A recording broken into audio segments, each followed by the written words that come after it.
नमस्कार, टीवी24 नेटवर्क में आपका स्वागत है। मैं हूं आपके साथ शिखा मेहरोत्रा। उत्तर प्रदेश की राजनीति में जैसे जैसे 2027 विधानसभा चुनाव करीब आ रहे हैं, वैसे वैसे सियासी हलचल भी तेज होती जा रही है। सभी राजनीतिक दल अपने अपने समीकरण साधने में जुटे हैं। इस बीच एआईएमआईएम प्रमुख असदुद्दीन ओवैसी ने भी यूपी की चुनावी लड़ाई में पूरी ताकत झोंकने का ऐलान कर दिया है। ओवैसी ने बहराइच जिले की मटेरा विधानसभा से अपने चुनावी अभियान का आगाज करके साफ संकेत दे दिया है कि इस बार उनकी पार्टी सिर्फ मौजूदगी दर्ज कराने नहीं बल्कि मजबूती से मुकाबला करने के इरादे से मैदान में उतरी है। बता दें कि बहराइच की मटेरा विधानसभा मुस्लिम बहुल क्षेत्र मानी जाती है और पिछले 3 विधानसभा चुनावों से यहां समाजवादी पार्टी का कब्जा रहा है। ऐसे में ओवैसी की एंट्री ने इस सीट को अचानक चर्चा का केंद्र बना दिया है। राजनीतिक जानकारों का मानना है कि एआईएमआईएम की सक्रियता यहां के चुनावी समीकरणों को प्रभावित कर सकती है। बहराइच में आयोजित जनसभा को संबोधित करते हुए ओवैसी ने न सिर्फ अपने समर्थकों को संदेश दिया बल्कि यूपी में पार्टी के विस्तार का रोड मैप भी सामने रखा। जानकारी के मुताबिक एआईएमआईएम इस बार उत्तर प्रदेश की करीब 200 विधानसभा सीटों पर चुनाव लड़ने की तैयारी कर रही है। हालांकि पार्टी ने गठबंधन की संभावनाओं से भी इनकार नहीं किया है। पार्टी नेताओं का कहना है कि यदि चुनाव से पहले किसी मजबूत राजनीतिक दल के साथ समझौता होता है तो सीटों की संख्या और रणनीति उसी हिसाब से तय की जाएगी। एआईएमआईएम की नजर खास तौर पर पश्चिमी उत्तर प्रदेश और अवध क्षेत्र की कई सीटों पर है।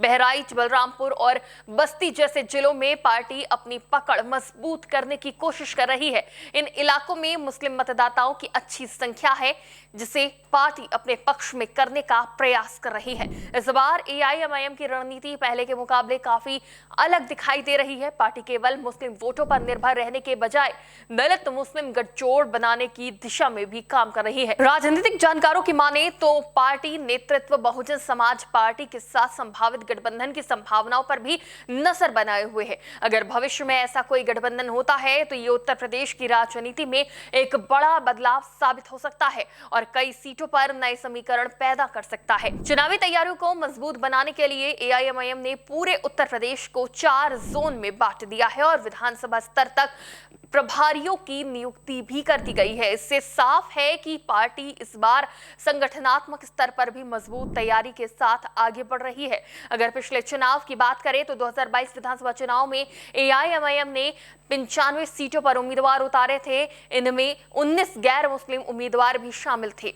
इससे पार्टी ये संदेश देने की कोशिश कर रही थी कि ये केवल एक समुदाय की पार्टी नहीं है।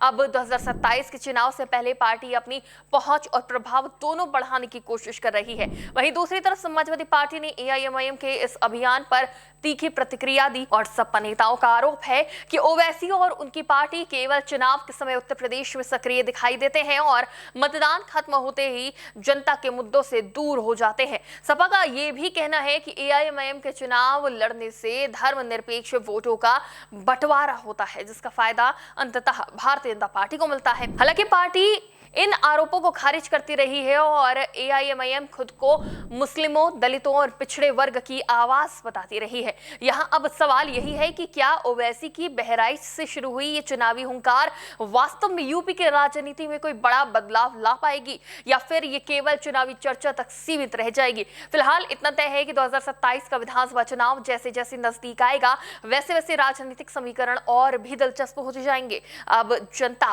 किस पर भरोसा जताती है और किसे अपना समर्थन देती है, इसका फैसला चुनावी मैदान में ही होगा। इस पर आपकी क्या राय है, हमें कमेंट बॉक्स में जरूर बताइएगा। फिलहाल के लिए देखते रहिए टीवी24 नेटवर्क।